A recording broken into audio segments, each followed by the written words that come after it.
Alright everyone, welcome back to the Hunter Base. What do Maverick Hunters do when there's no Mavericks to hunt? They go back to the base, recharge, and shoot the shit. I'm Zeromaster, here with my co-host, Canadian Jutsu. What's up, guys? And so, as of recording this, the first episode went up on Monday. This is a Wednesday, or about to be Thursday.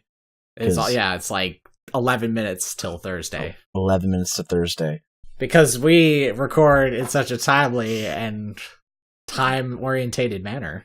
Yeah. I mean, it could be 6 a.m. The episode's still fairly new, so there isn't a ton of feedback, but I would like your feedback on this, guys. Just leave a comment down below. Always helpful. Yeah, and today we're going to talk about the Nintendo Direct. I know it was like a couple weeks ago, but it's Nintendo. It's always exciting. There is quite a few things that I'm happy about, and things that I'm kind of really mad about, but, you know. All right, well, where do you want to start? I don't know. What do you think is the best thing to talk about? You know what? Let's get this out of the way right now, because I think it's like the biggest thing that was announced is the fact that there is a Smash. Yeah. I mean, might as well talk about Smash first. Just to get it over and done with. So, are you surprised? Are you excited? Are you somewhere in between? I'm indifferent. You're indifferent? I mean, I was a little excited when I saw it, but I'm just like, I'm kind of over the Smash hype. I mean, I won't really be hype until we actually see what the game's about, because right now we don't know if this is a new Smash, or if this is just Smash 4 being ported. Like, I don't think to be honest, it's probably not going to be a port. But, yeah. I mean, you don't think it's going to be like a 4.5, so it's like a semi-port? I really hope not, and that's something I'll get into a little later. That kind of pisses me off. But, I mean, who knows what it's going to be? All I know is that Funimation apparently tweeted to Nintendo, be like, yo, when's our boy Goku getting on the roster? And that just started the whole fucking Goku thing again. That happens every time Smash is announced. I still want to know where friggin' Bomberman is. And Simon Belmont. What the fuck, Konami? Well, unfortunately, both of those are Konami, aren't they? I know. Yeah, they're both Konami. So that's not happening. Yeah, probably not. God. It's kind of sad. It's kind of sad, really. Like, yeah, we're never getting Snake It's sort of back. like, I want Simon Belmont, and then just please give us Captain N, and then we just have all of them if Mega Man comes back. But I would assume that Mega Man's going to make the roster, and he was a big deal for 4. So yeah, I think now, obviously that thing sort of foreshadowed that the Inklings are going to be full characters instead of just a costume, which I thought they should have been from the beginning. I still need to play Splatoon. I don't have it yet. I need to pick it up at some point, or just wait and get the Switch one, like I keep saying I will. But yeah, for Smash, there's not much to say. They just showed a logo. Yeah, and well, I mean, the Inklings will be in it, which is about time. I'm surprised they didn't end up in Smash 4. I look at the Smash announcement as the same as I would looking at the announcement of Bayonetta 3 and the announcement of Metroid Prime 4. Okay, they're making it. Well, like, I mean, I'm excited for Bayonetta 3. Oh, like, no, I'm not saying it. Stoked for Bayonetta 3. I'm not saying I'm not, but it's just like, there's a logo, they're making it. That's basically all we know at this point. So, and that's kind of how I feel about this new Smash. There's not much to get excited for yet.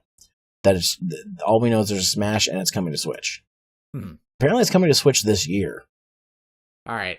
Now, I'm just going to pose this question because then we can just not talk about it afterwards. Okay. Is who are you, like, you've already technically said some people that you would like in Smash, but is there anybody else that you think is not, like, crazy? It's not like, I want fucking Naruto. Like, that's a little overboard, but, like, is there someone that deserves it? What's his name from No More Heroes? Travis Touchdown?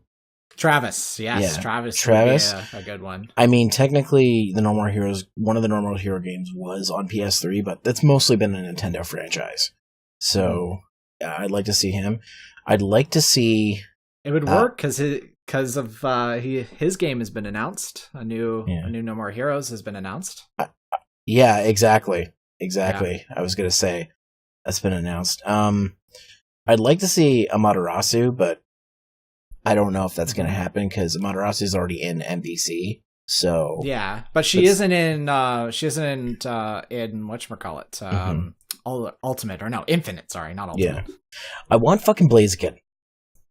Blaziken, well, yeah, that would actually be. But another Pokemon, I don't know how I feel about another Pokemon. Listen, we got Lucario, we got fucking Greninja, which I'm happy about. I'm happy about getting those two. We got Mewtwo. And we got Charizard. And you know what? Blaziken is a humanoid-style Pokemon. He would work a lot better than frickin' Pokemon Trainer did with Squirtle. Yeah. Even though Squirtle arguably is the best Pokemon on the Pokemon Trainers roster. I guess, but most people use Charizard, and that's why they made Charizard a separate character. Yeah, those are the main ones I can think of. I mean, I'm sure I could think of others, like ones that have never happened. Musashi from Musashi. Not Samurai Legend, but the other one. Yeah, Brave Fencer. Yeah, Brave Fencer Musashi. Yeah, just like Dream Team things that I would want to see. The two people that I'd personally want, I'd like Waluigi to not be a trophy and he's actually a character. Yes, because Wario's in the game. Why is Waluigi not? Yeah, exactly. And then Shantae. Shantae's a good choice to be on the roster.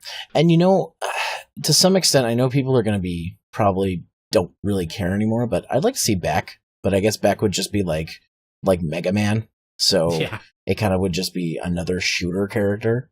I guess maybe we'll throw this out there because there's probably somebody that will comment it.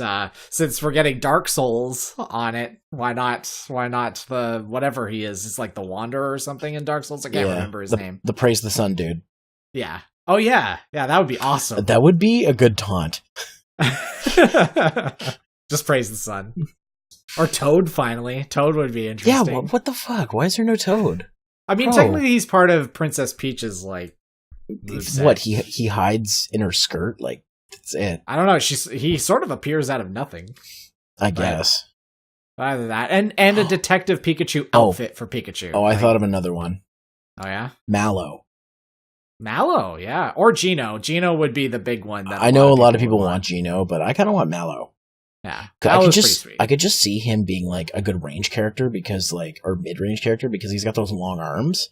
Mm-hmm. So he could just be trips and stuff. And plus he has his weapons, his symbols. I could see that being a good stun. He symbols somebody and they're just Yeah.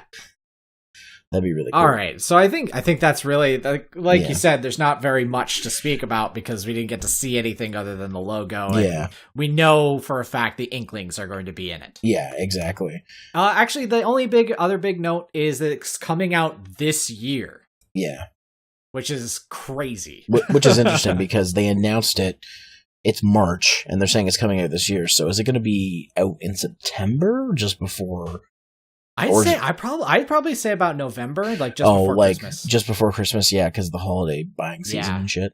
Yeah, it's probably going to be a Christmas release. If they release in the summer, it would blow my mind. Yeah, I mean, it's not probably going to happen because they're announcing it now, but yeah, that would be crazy. But yeah, so that's pretty much it. So should we move on to talking about the other big thing, Splatoon, all the stuff that it's getting? Yes. Yeah.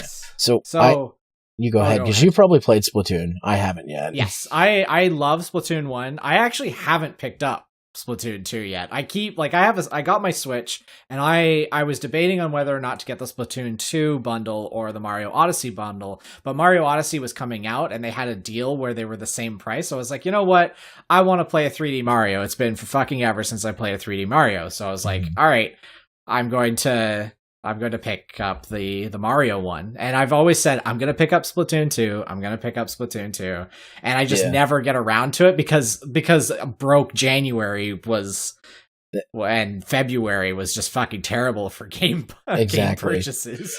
That was me with Splatoon 1. I keep saying I'm going to pick it up, but I haven't yet. And I think part of the reason is because it's on the Wii U, and I don't have a Switch yet, and I want to play it, but I also list, like, a lot of the Wii U games are still, like, full price. Like, another one I want to get, Star Fox Zero, it's not even, like, it hasn't even gone down to the $40 range yet. And I've heard mixed things about it, so I want to get it. Actually, it's probably the only Nintendo game that I've returned. Oh, you returned it, eh? You didn't like it that much, eh? Yeah, I don't know. I just wanted a Star Fox game, and I'm not saying that it isn't. Like, the controls are one thing, but you could definitely tell that this game, as much as they tried to make it work properly, it just didn't resonate with me on the idea. Yeah. Like, I had more fun using the Wii U gamepad to take pictures in Fatal Frame. It worked better. Like, the camera controls work better in Fatal Frame. I gotta get that still. Yeah. But I know it's a side, but I think the thing that's kind of off-putting about it is that, like, when did Star Fox Zero come out? Like, a year before they discontinued the Wii U, and they're still like, we gotta make people use the fucking motion controls, because usually Nintendo does that for the first few years, and then they give it up, and they're just like, okay, nobody's using the motion controls, so we'll stop. But apparently not with that game. They're like, nope, we made this Wii U, people are gonna damn well use the gamepad the way we intend them to, instead of just giving them the option to choose regular controls, so the people who like Star Fox 64 could just play it with the controls they like. Yeah, I mean, like, I understand them, like, doubling down with what they create. It's like, we created this system for this specific purpose. Like, we need to make games for it, because all the indie developers or all the third-party developers just said, well, fuck, we're not even going to bother, because the hardware was too complicated to design for. So they were the only people that could use the gimmicks. So it was sort of like forced into their business model. And Nintendo has always done this. They did it with the Wii too. Like, they doubled down on the Wii motion controls and everything like that with certain games that you could arguably say didn't require them to a certain extent. But it's one of those things where, yeah, it's a game that everybody hopes they can play, but with the way that they're presenting the Switch and how a lot of games are being ported over to the Switch, because let's be honest, though me and you had a Wii U, not a lot of people actually had a Wii U. Like, that's the thing, is it's not really these ports or remakes or whatever aren't really designed for us as people that purchased the Wii U. They're designed for the people that skipped the Wii U, because they're just like, it's not worth the price of admission just to play like one or two things. So I hope, cross my fingers, that maybe they'll release Star Fox Zero on the Switch, and they may allow us to play it the traditional way. And then all my gripes with it would probably go out the window. So apparently, just looking into it real quick, there apparently is like with Star Fox Zero, there's like a trade-off. There is like a mode where you can play with more standard controls, but you still have to use the motion controls to aim.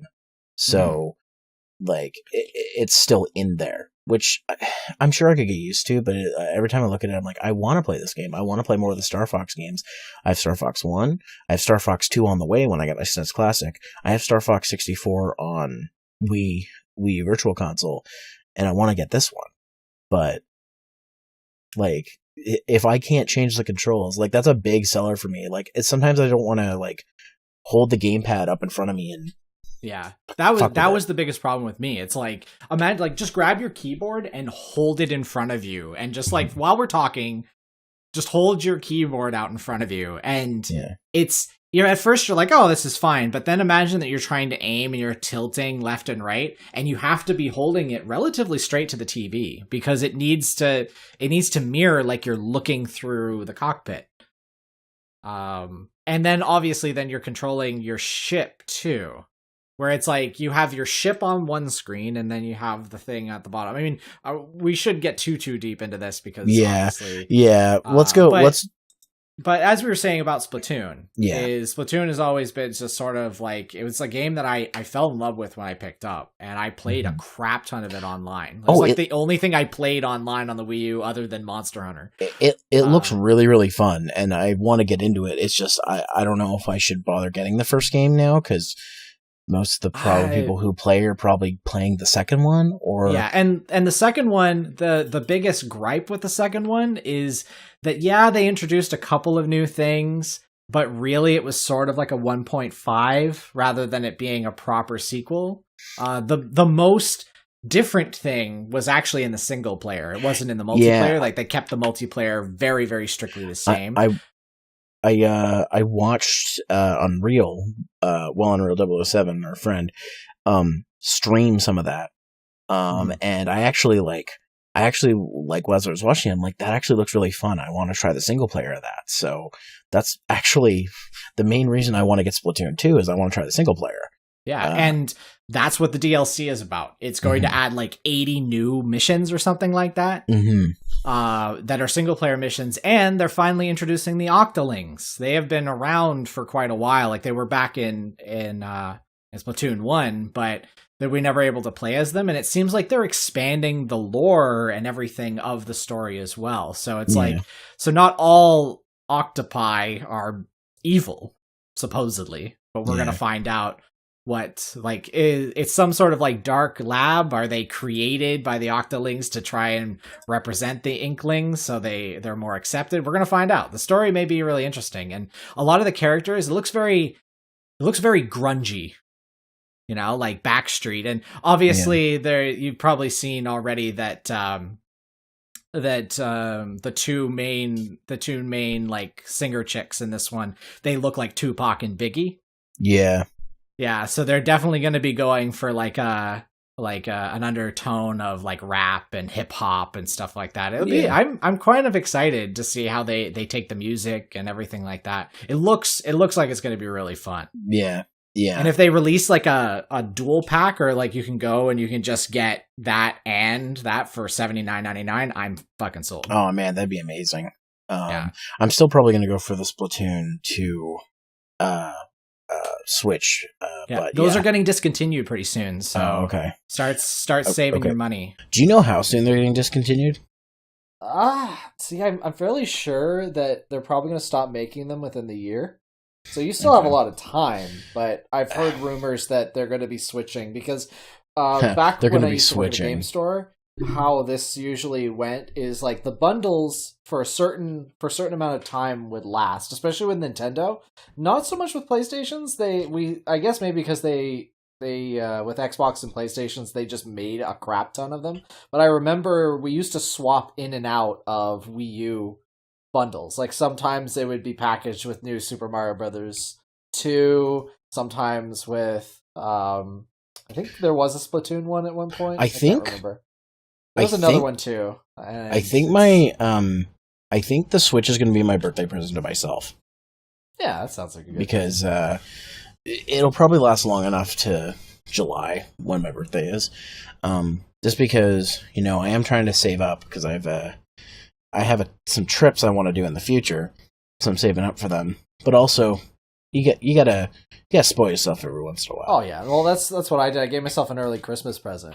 Yeah, and I picked mine up. Exactly. Yeah. So, but yeah, so that's Splatoon 2. I really like what the trailer and the fact that we're getting more single player stuff is really, you know, it's funny. Most of the time, I've done a shift with most games. I'll buy stuff because it has good multiplayer and I have stuff to play with my friends, or stuff to do for my channel, like my Let's Play channel. But with Splatoon 2, I want to play the single player. I mean, I want to play the multiplayer with you guys, obviously, but I want to play the single player. After watching Unreal stream it looks really interesting. So, I'm looking forward to that. That'll probably be what that's definitely what I'm going to get myself as a birthday present this year. Oh yeah, no, and I beat the full single player of the first one too, and this one takes place after what happened in the first one. But if you're really going in for the story, it's not that hard to explain. Well, what I might do is I'll probably get the next price slash that Wii U gets. I'll probably pick up the games that I want, like Splatoon and other things. I waited on Fire Emblem Cross Shin Megami Tensei, and I shouldn't have, because now it's hard to get. Mm-hmm. But that's what's it called? It's not called that. It has its own name. But you know what I mean. Yeah, I know what you mean. I'm just trying to, like, I don't know if the people at home know what it is. That's why I'm trying to, like, rack my brain. I don't have it either, and I really should have picked it up. But yeah, no, it's super rare now.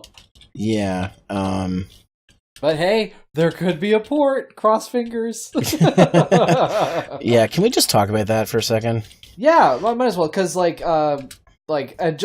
just on the topic of ports, like... Sorry, it's called Tokyo Mirage Sessions. That's Tokyo what it's called. Mirage Sessions, yes, thank you.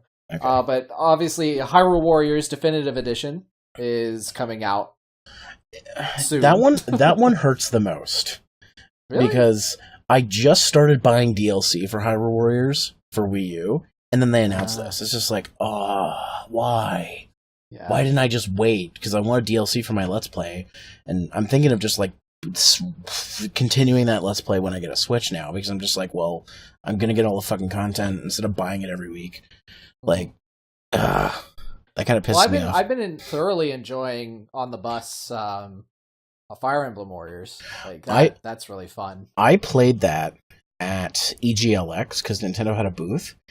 That is without a doubt the best, most refined Warriors engine I've ever played at all, like in any of the Warriors games. And I'm very familiar with Dynasty Warriors. Like, not as familiar as maybe Corey is or some other people, but I'm very familiar with it. So I know what I like. And there's been a couple of games that have been with the Warriors franchise that have been like, I like One Piece Pirate Warriors, for example, but there's something about it that just doesn't feel right. So with Fire Emblem Warriors, I didn't get that feeling at all. It felt tight, like really, really well done. Yeah. And they just added little things. A lot of people, because Dynasty Warriors 9 came out recently. Yeah. And a lot of people are saying, how did they make such a good Fire Emblem Warriors game? And it's like, when you play Dynasty Warriors 9, it's like it took a step backwards. Different teams. It's not like, it's different teams, obviously, but at the same time, you're just sort of like, if they can do it so well for Hyrule Warriors and Fire Emblem Warriors, like, how can the main series be this, like, recessive? I feel like the main series now, because it's not as prolific here as, you know, the crossover and spin-off games they've been making with different franchises. I think they're giving less of the A-team to the main series. And they're giving them more to these crossover, because especially with the Nintendo one, I'm sure that that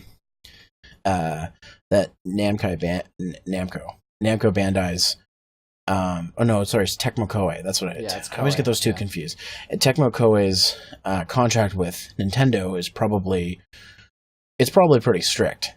So they probably have to meet certain deadlines, and with Dynasty Warriors 9, it's another one in the series, and I don't mean to say that, but it's also Dynasty Warriors 9.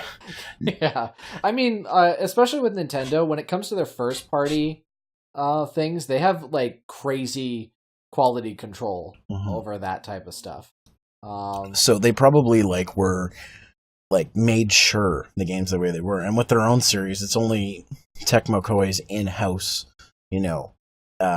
QA that has to take care of that, whereas Nintendo has their own external one that goes in to check with those games. So that's why Hyrule Warriors and Fire Emblem Warriors are probably some of the best Warriors games out there.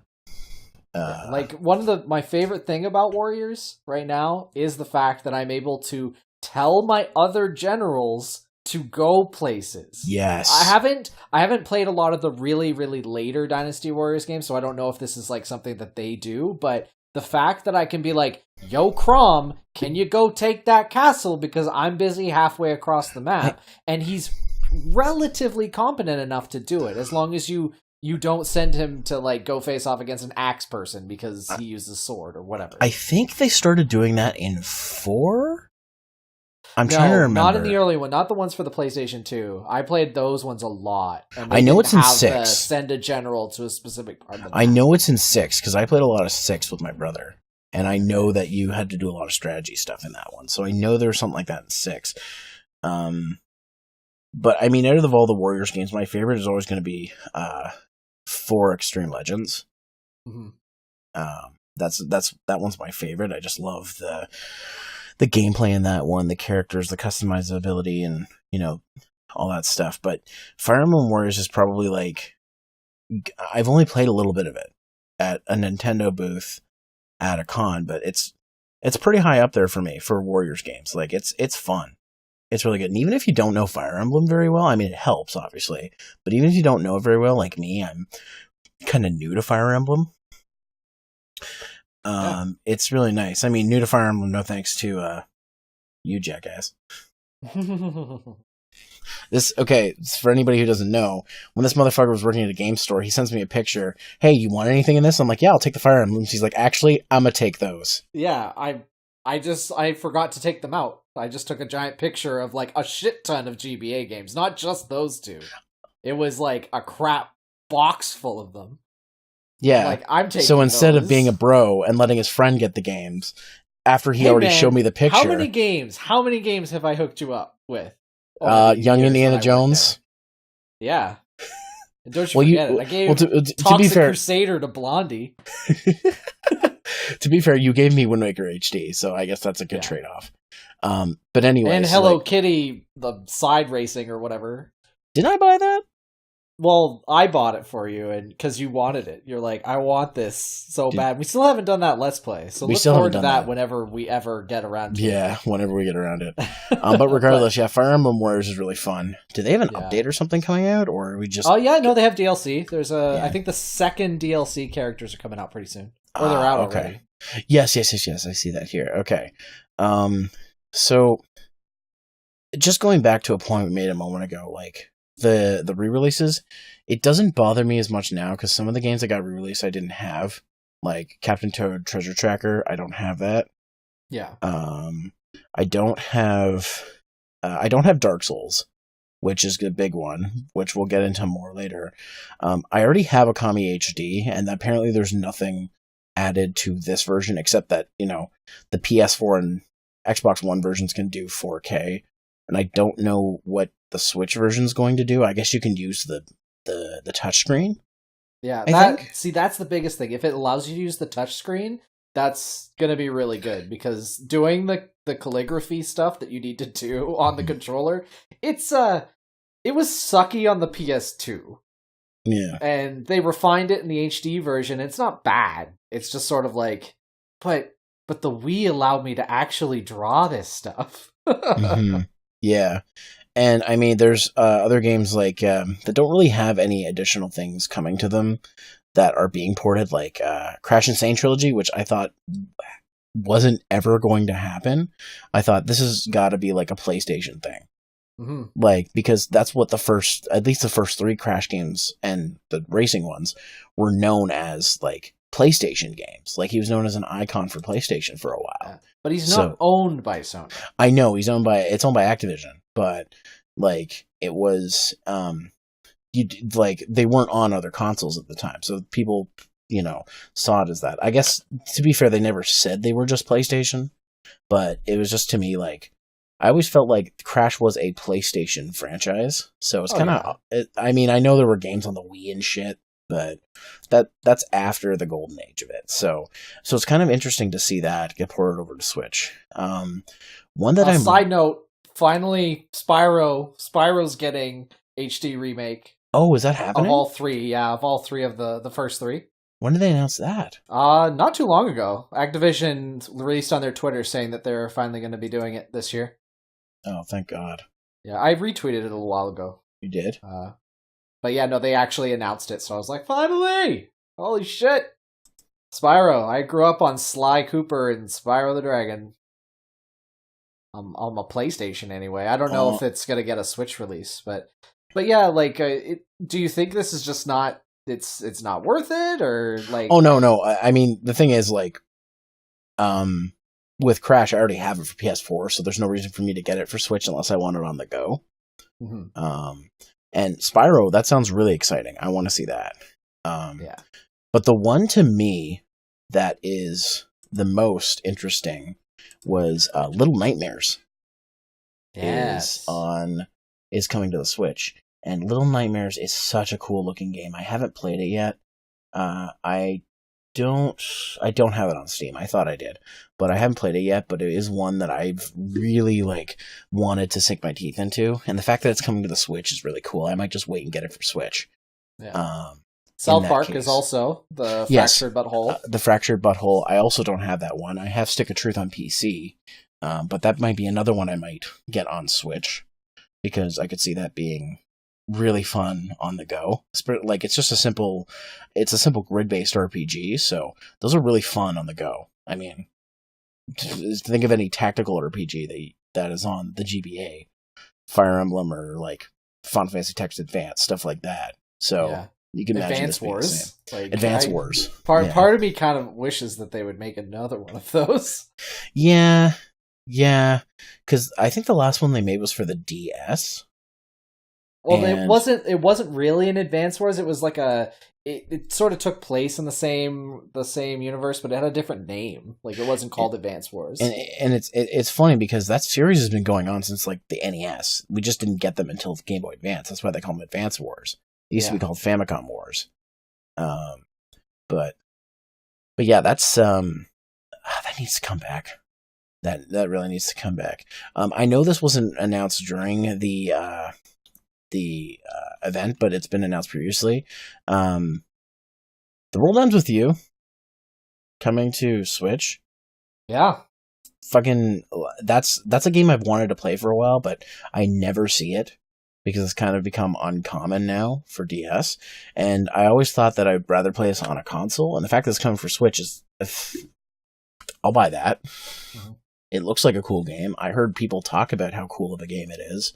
So and it's funny, when I was at EGLX, I can't remember who it was, but one of the guys on Hidden Block said that they wanted, that they're happy that it's coming to Switch, because if it does well, maybe sequel. Mm-hmm. Which I'm like, yeah, I agree with that. That game needs a sequel. Yo, man. Nintendo's pretty good at reviving things that may never actually get sequels. Mm-hmm. Exactly. I'm so happy for Bayonetta. I was just like, this is so great that this is, and it's getting re-released again, obviously, and you're getting both Bayonetta 1 and 2. Yeah. On it, and like I said, not a lot of people played Bayonetta 2 because no one had a Wii U, right? And the people that did have Wii U's, not just me or you, but of the Wii U sold at least in our gaming store, most of the time we were selling it to parents that were getting it for their 6 or 7 year old kid. Exactly. And Bayonetta was not on the high to-do list for them to pick up games for their children. But I will say, with a lot of the re-releases coming out, I don't feel as burned now as I did when, say, the Switch was first announced and the trailer had Mario Kart 8 in it. I'm just like, what the fuck? And I looked at it, I'm like, you're okay.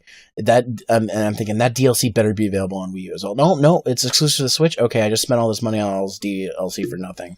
Thanks for the people who actually supported your last console, not throwing them a bone or anything.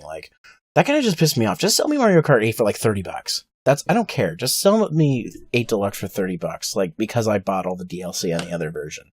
That would be nice, but see, the problem with that is it'd probably be really hard to police properly. You can scoff, but even trying to track down individual copies in my store for all they have to do is make a website where you sign in with your Nintendo ID and they give you a digital copy of the game for $30. That's all they have to do, just to check to make sure you bought the game and bought DLC. The DLC is all digital. There's nothing stopping that. Sure, you can get the game physically, but I'm sure they could find some way of doing that. That may be a little more difficult, but either way, just to prove that I bought the game. Seems like a little too much to ask for just one game. Just to prove that I bought the game and I paid for the DLC, it'd be nice for them to give me the upgraded version for a cheaper price. Well, I mean, I don't, like I said, I don't want to be too off the rails, but the Royal Edition for Final Fantasy 15 is a big fuck you for the people like me who bought it day one. Because I bought on day one, I really liked it. I really liked the game. Yeah, it was missing some stuff, but then they released a season pass for all the episodes for all the bros. And I bought that for $25, right? So I paid the $79.99, the $90 with tax Canadian. Yeah. And then I spent another $25 on the DLC, and then the Royal Edition comes out, and because I want all that content too, I have to pay another $20 for that. Yeah. And if I just waited a year, I could have got the Royal Edition for $59.99. But see, there's a slight difference here. It's still on the same console. I guess, but I'm still but it's the same thing, dude. Like, you'd be spending still almost $120 for the game. I know, and I mean, that's the way they've always done, like, Game of the Year editions, but, like, Nintendo's always been with anything else, and maybe this was my fault for being a Wii U supporter, but Nintendo's been for everything else. We made a version, we're done. Let's move on to the next console, make the next version of the game. Like, I was expecting Mario Kart 9, not Mario Kart 8 Deluxe. Except for a certain franchise that was also talked about in this Nintendo Direct that I'm really, really mad about. Wait, which one is that? I don't want to get ahead of myself, but I'm just sort of prepping, saying that there's just going to be some CJ is mad at Nintendo for what they've done. Okay, well, I'm just trying to think if there's any other ports that are of note. I mean, like, I mentioned Captain Toad Treasure Tracker. They're going to add more stuff to it eventually. Yeah. But no touchpad support. Which I'm very, because like the original on the Wii U used the gamepad a lot. Yeah, so that's really weird. So they're removing it from the Switch version, but the Switch has a touchscreen. Like, it's not like the screen isn't just a screen; it's a touchscreen as well. So I'm kind of surprised that they're removing that. So I wonder how this is going to change the format of the game. See, Nintendo's so weird. Like, they'll put a game on the Switch, tell you to use the like motion controls in the controllers, like the, what are they called, the ones that are on the Joy-Cons. Switch, the Joy-Cons, which basically are just like upgraded Wii Motion Pluses, and then they'll take a game that you would think would have touch controls and it doesn't. Like, it's so weird because they spent the entire Wii thing like pushing the whole motion controls. They spent all the Wii U pushing the whole touch screen thing, dual screen thing, like an HD DS kind of thing. And now they're just like, you can, here's sometimes this, sometimes that. It's just kind of weird. But it may lead credence to the fact that if they're removing it from Captain Toad, they may remove it from Star Fox Zero, and we just get a regular analog stick shooter. Star Fox. See, that is a port I'm okay with. Yeah. If they give multiple control options. Which they probably will. I understand why. Like, a lot of people are like, why is the Switch getting all these ports? And I'm just like, it makes complete sense. It makes sense. Logistically and like business-wise, it makes so much sense to do it. Unless you're already a hardcore Nintendo fan, you probably didn't buy the Wii U. Like, it just proves it. It like didn't even make the GameCube sales. It like beat the Dreamcast. That's an accomplishment, I guess. Only by a little bit. Yeah, but not by much. And the Dreamcast only lasted 2 years. So, like, I mean, 3 official years. And the Wii U lasted 4. So, it's pretty sad. So I can see why they're doing this and why they're making new incentives to get people to buy the newer games. Mm-hmm. I still think that they should give the people who bought the games originally an extra incentive and give them to the games at a cheaper price. Like, I don't care how they do it. They've done ambassador programs and shit before. Or just because they're ports, just have them be reduced. Like, they shouldn't be $79.99. They should just be $59.99. Or fucking do what they did when they put a game on both the 3DS and the Wii U, like Hyrule Warriors. Make the DLC available for both versions. Like, that'd be nice. Well, the weird thing about that was that if you bought the 3DS version, you could transfer your thing over to the Wii U because you could connect the two. Yeah. So you had to use this in-game thing. It wasn't like you registered the game online and then you just unlocked it. No, you had to like combine them using a Wi-Fi connection. So just say you didn't have Wi-Fi in your house, you could use that weird shoddy infrared bullshit thing that the 3DS has, but it would hardly work. And I remember a lot of people getting really mad about that. Yeah. Whereas they eventually said, "Oh, don't worry, you could just buy them as DLC characters on the Wii U for $20 instead of like $39.99 or whatever for the game." But it's just like and it's not like they haven't done that before, like the 3DS Ambassador Program, Club Nintendo. So it's very much Nintendo can do it, they just aren't. Yeah. Which makes me not want to buy the newer versions of games I already bought already. Like Hyrule Warriors, gonna buy it, but I'm gonna wait till it's like $29.99 because that's how I feel how much I should be allowed to pay since I bought it new already. So, same with Mario Kart, not paying full price for that. I will pay. Have you actually played Breath of the Wild? I have it. I've not played much of it. I played a few hours of it. Okay. I couldn't remember if you had actually picked it up or played it at all. It didn't grip me the same way it did other people. The thing with it is it's a game you have to dedicate a lot of time to, and I just didn't have a lot of time to dedicate it when I got it. When I got it, I thought I was going to be doing a Power Play series on it, but that changed. So I mean, I bought the game for full price and have barely touched it, but I plan to play it. It's Zelda, so I don't feel bad about spending full price for it. Actually, out of all of them, I'd say that one would benefit from a co-commentator. Just like if you're gonna do it for like as a Let's Play or I might do it as like a stream or something.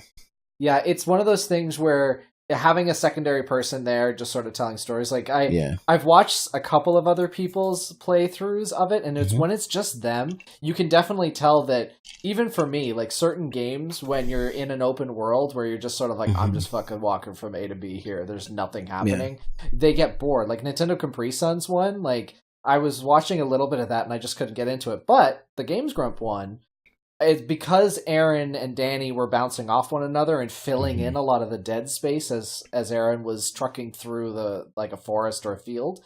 It softened the Let's Play for me personally. It might be one that I will do, but I think like I have other priorities. Like you and I got to do a command mission. Like that one's top priority when it comes to me doing one where I play it and stream it to you and you can commentate with me kind of thing. But the only other port of note is Undertale's coming to the Switch. Yeah, and it seems like it's going to have some unique Switch stuff. Yeah. Though they haven't elaborated on what. Yeah, it'll be interesting because I've only played through a little bit of Undertale, but I like what I've played, so it'd be interesting to see what they do. So let's move away from ports. Let's talk about because I mean that's all the stuff that really has come that is coming to the Switch. Other than I guess Mario Aces. There's a whole lot more, man. What? There's it's not just the Switch. There's the 3DS as well. Yeah, I was saving the 3DS that we just talk about the Switch stuff and then go to 3DS after. Well, one of the most notable things, and it's out now, is fucking new Kirby game, Kirby Star Allies. Like I saw this and I'm like, why don't I have a Switch right now? I want to play this game. It looks really fun, dude. It's fucking Crystal Shards and Superstar put together. I want this fucking game. It's like my number one. Break open that piggy bank, Zero. I don't have any money. I gotta do car payments, man. The car before video games, unfortunately. Oh yeah, no. Being able to drive places. I have to be an adult. Seems like a good plan. Yeah. I actually have to do a repair soon on my car, which I'm looking forward to as well, as you can probably tell. Yeah.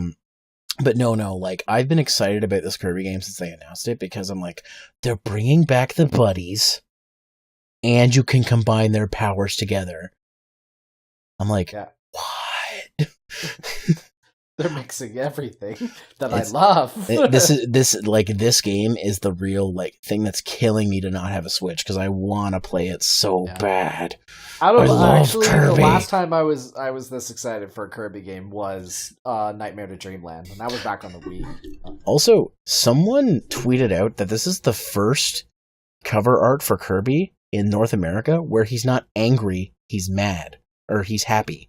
Oh, he's happy in it. He's happy. Yeah, for some reason, it was always weird that the cover art in North America he looked more intense. Yeah, he always looked angry, like whatever. I replied to the tweet saying, "Please, someone Photoshop this to make him look angry. It feels wrong." Yeah, I'm sure somebody has. I'm sure it's been done. But yeah, like it's very exciting. It's very, very exciting. The person who posted, his name is Fryo FV1247. He responded to my response saying, "Now I'm mad." Oh boy, that's great. But yeah, Kirby. I want to play it. I love Kirby. Kirby has always been also that series that, I love, but I don't express my love for it that much because they're just solid games and I just have fun playing them. I don't have anything to like gush about over it. Not like Mega Man. They come out in a relatively consistent manner. Exactly. That it isn't like, man, I haven't played a good Kirby game in years. It's like, no, in the last few years I've played maybe one or two Kirby games. Kirby's. He's probably the only one other than Mario. Not even Mario, really. Like, he is the most consistent Nintendo product. They also, Kirby's also, their tester.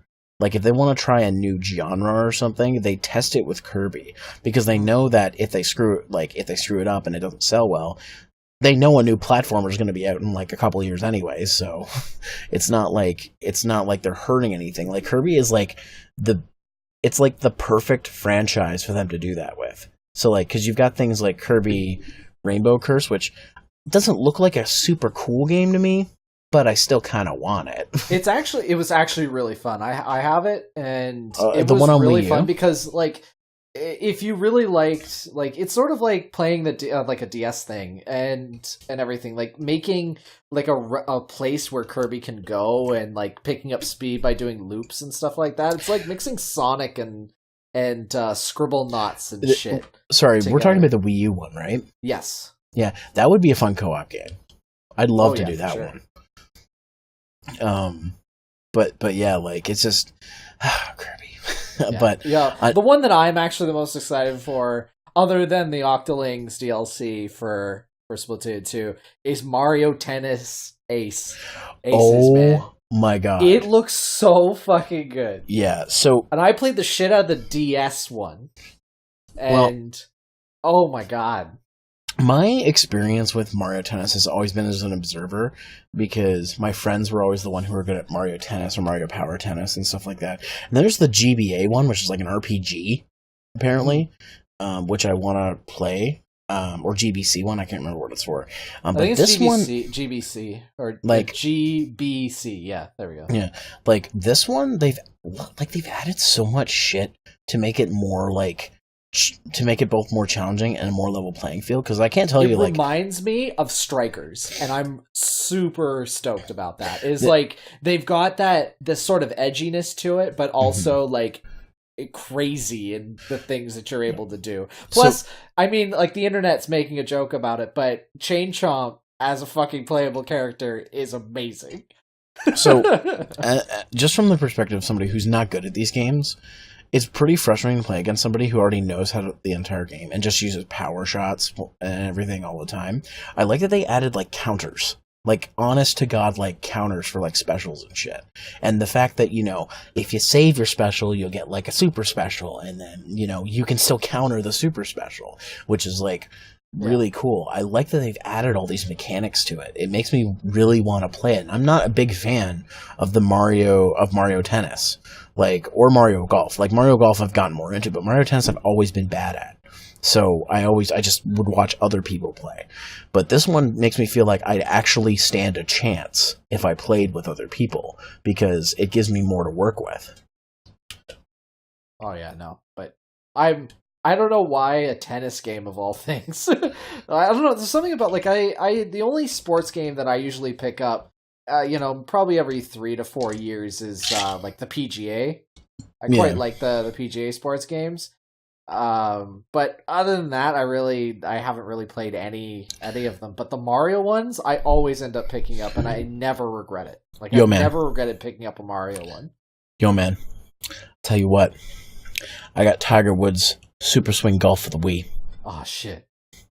With motion controls. Hot shots, man. Let's get some hot shots. Oh, I gotta get everybody's golf at some point. Yeah. For the PS4, because Hot Shots is great. Anyways, speaking of that, there also announced a tournament's coming. Oh yes, for ARMS. A professional tournament for Mario Tennis as well. Oh really? Mario Tennis Aces is getting one, and they also announced one for ARMS. So there's two. ARMS is getting the US and Canada Online Open, where all you have to do is have the game and play online and rank up. And I think the Aces one, I think they're making a special demo so that you can download it and play like the game with certain maps and whatnot for competitive play. Neat. So I think that's really cool. I think that the fact that Nintendo's starting to get behind the whole MLG thing, because I mean they do the Nintendo World Championships again, but they don't that's not the same thing as playing, as Overwatch League or like the big fucking Chinese League of Legends Super Bowl, like stuff like that. So it's cool that they're doing they're doing open invitationals and stuff to get people to play competitive Nintendo games, because it is a thing. It's just Nintendo, people don't think of Nintendo in competitive gaming unless you're playing Mario Party, which is more just like, let's see how many friends I can lose today. So but I think that's really cool that they're doing an open ARMS and they're doing some kind of tournament with Aces. I actually don't know full information about the Aces one. I know more about the ARMS one. Yeah. No, the ARMS one had a lot more to it than that one. But that seems to be pretty much it. Like we did sort of talk about Dark Souls. It's like coming out on everything, so it really just comes down to which system you want to get it on. Just real quick, it is a remaster. Like it's not like a remake like Shadow of the Colossus was. Yeah. It's more along the lines of like they're changing things up. They're probably gonna fix how broken that game actually is. Hopefully, cross your fingers. Yeah, I've heard the first Dark Souls. That's all I can really talk about. Like I like Bloodborne, but I've never really liked the Dark Souls series. Like Bloodborne was the only thing that I really got into, and I want Bloodborne 2. And if it comes out on the Switch, I may pick it up on the Switch instead of the PS4. But I highly doubt that, because Bloodborne was like unique. It was PlayStation 4 only, so most likely it will come out on the PS4. Yeah. Can I just ask what you've seen of Octopath Traveler? Because I'm on the fence about that game. A really dumb title. Yeah, I know they're trying their like, it makes sense in the context of the game, right? Is there are 8 characters, they all have different professions, and you play as certain ones, and then their stories converge together in a sense, right? So it seems like it's going to be really good. I really like the art style. I think it's really unique. I'm a little worried that it's going to have too much of an indie feel. So it ends up being, you're like, wow, this is a full price game that plays like an indie game. Like it's the same thing I felt about Secret of Mana, Mana, because that's how they say it in the game. Yeah. Is you're just like, man, you guys are charging a pretty penny for, 3D graphics, and that's it. Like the game only like plays $40 almost identical. It's only like $40, and I mean, I don't have Secret of Mana. So that's why I paid full price for it, because I'm Yeah, I know. if I when I hope saw it's it, not like that. I hope it's not like, man, this feels and plays like an indie game, but you're making me pay full price for it. well, if you think of, I like the way the story is going to be told. I'm really interested and intrigued in that aspect, but yeah, I hope that the gameplay really meets up to it, because we really haven't seen very much of it. It's sort of like what Yeah. happened with what was it, Lost Sphere or whatever it's called, that other Square game that came out recently, where it's like there was almost nothing, nobody really talked about it, and now it's just like disappeared.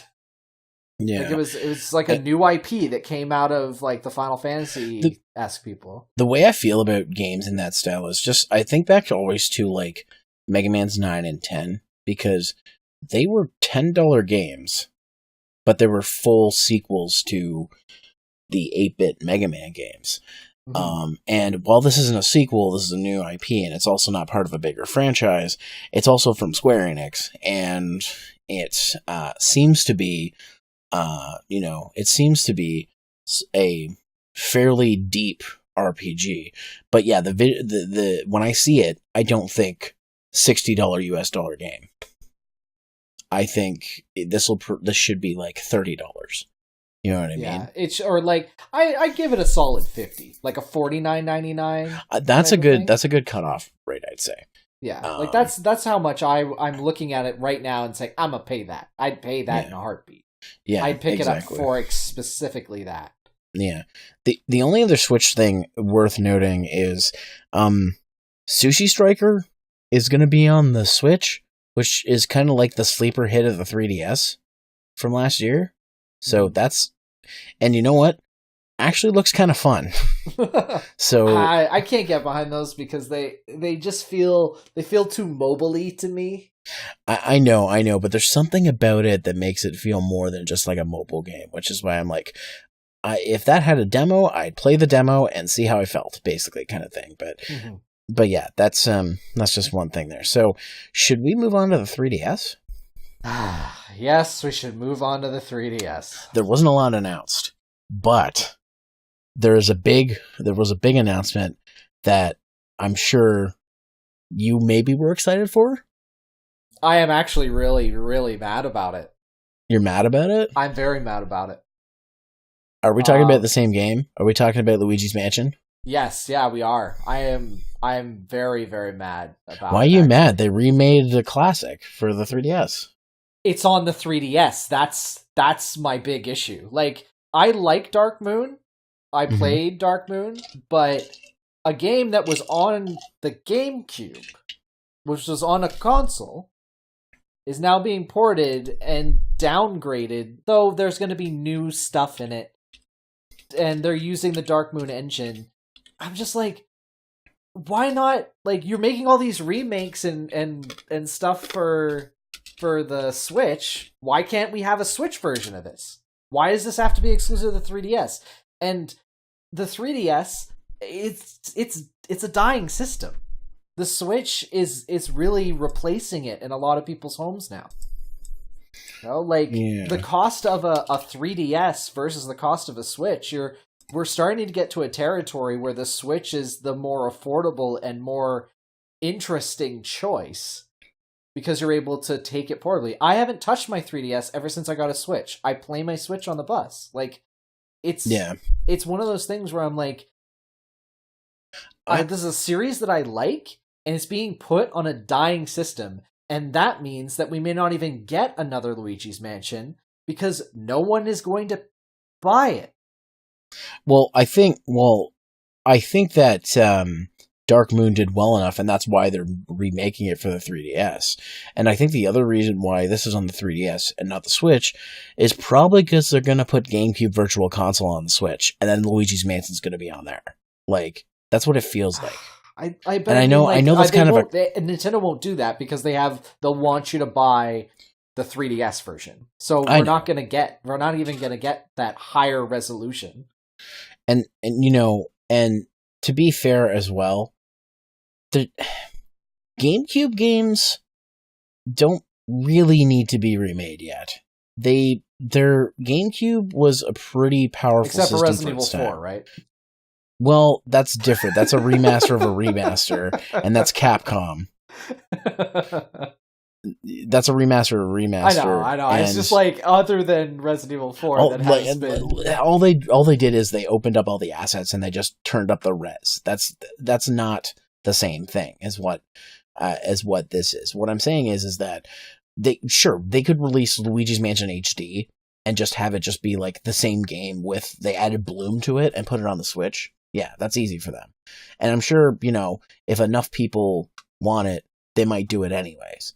But I think the reason this is coming to 3DS is because Dark Moon did well on the 3DS, and they're thinking that, and probably a lot of people were like, because it was a Luigi Mansion game. Like, but how much I love the original, right? So when I heard that they were making a sequel, I was like, well, I have a 3DS, so I'm going to pick this up. Not because it was a system seller for the 3DS for me. It was because it was Luigi's Mansion. And you're taking a console version and then you're making a portable version of it, but you're not putting you're not making at least a dual version of it for the Switch. But dude, to me, it just sort of, it feels like a downgrade. Like they actually are downgrading the game, because I'm sorry, but Luigi's Mansion, like you said, it looks really good on the GameCube.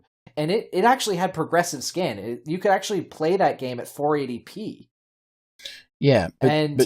It shows that it was really high tech for what it is. And when you play on the 3DS, you're playing it at 360p. You're not playing at 480. So it's like a lower resolution, and obviously it's not going to play the same because they're probably going to be reusing the Dark Moon engine to do most of it. Even the ghosts don't really look all that similar to their original counterparts, like for the footage that we've shown. So they are remaking it in a sense that they're almost working with ground up assets. But why the 3DS? Like it's like we're gonna compare it to Bowser's Inside Story. Like it's coming out as well, the remake of that. But that game was on a handheld system. Yeah. Right? Luigi's Mansion, the original, wasn't. But okay, well, let me pose this to you then. Ocarina of Time and Majora's Mask. They both came out on the 3DS as remakes. We got Majora's Mask remake because enough people wanted it. And I think that's the same thing with this. People wanted the original one remade for the 3DS because they liked Dark Moon. That I don't see. I don't see that as a big thing. Like, people just wanted remakes of Ocarina of Time and remakes of Majora's Mask. And we didn't really ask for a remake of Ocarina of Time, but everybody liked Majora's Mask more. So they're like, I want Majora's Mask. And there was rumors. I think it was more... that's getting into a whole pot there of saying it's more popular than Ocarina of Time. I don't think so. But I think it's just because people expected we were going to get Majora's Mask remade because we got Ocarina of Time remade.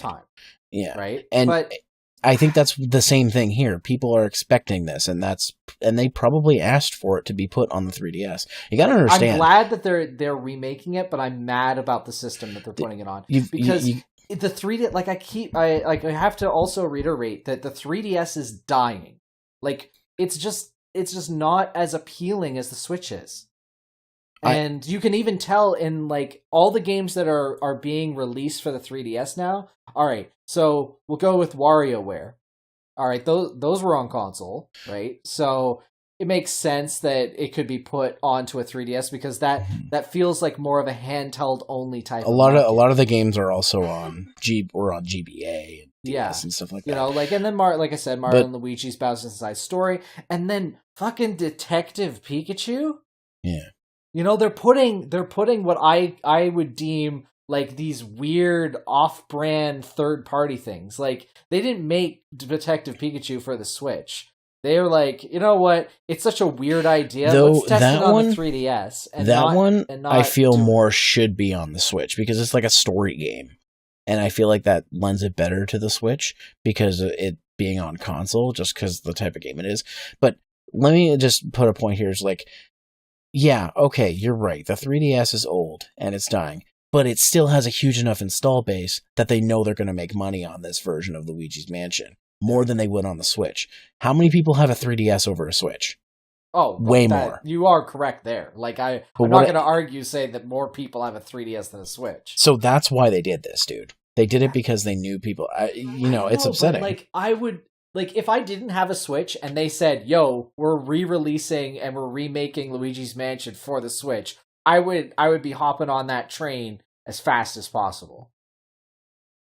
Right? Like them saying, "Oh, we're remaking it for the 3DS," makes me go, "Well, but I don't want to play it on my 3DS. I'd rather play it on my Switch." Like that's the I guess and I would be fine if they released like two versions of it. Like there's a Switch one and there's a 3DS one. Yeah. I guess to be fair, like as much as I have to bring this up as much as I can, as much as I really wanted Mega Man Legends 3, I didn't really care for it being on the almost the Switch, on the 3DS. I kind of wanted it to be on a console. But with that game specifically, I took what I could get. Uh-huh. So in this case, I'm not telling you to take what you can get. I'm just basically saying I understand why they're putting this on the 3DS. It might suck, but I understand why they're doing it. The reason why they're doing it is because it's easy. It's not because like if they had to HDify the game, then and up the graphics and the resolution and everything like that, that would require them to create a new engine. But no, dude, that would be just as fucking easy. It's just That's my easy. point. It's just easy. You just proved. No. You just proved my point a moment ago. You said, "What about Resident Evil?" They can do the same fucking thing with Luigi's Mansion. They're just not. And there has to be a reason they're putting it on the 3DS. Luigi's Mansion to fit in the Dark Moon universe. So why don't they just fucking do that? Why don't they just why don't they just up-res the original fucking GameCube version, put it on the Switch, make it HD, and then just do that? If they can do that with Resident Evil. They're not, because they know it's not going to sell on the Switch.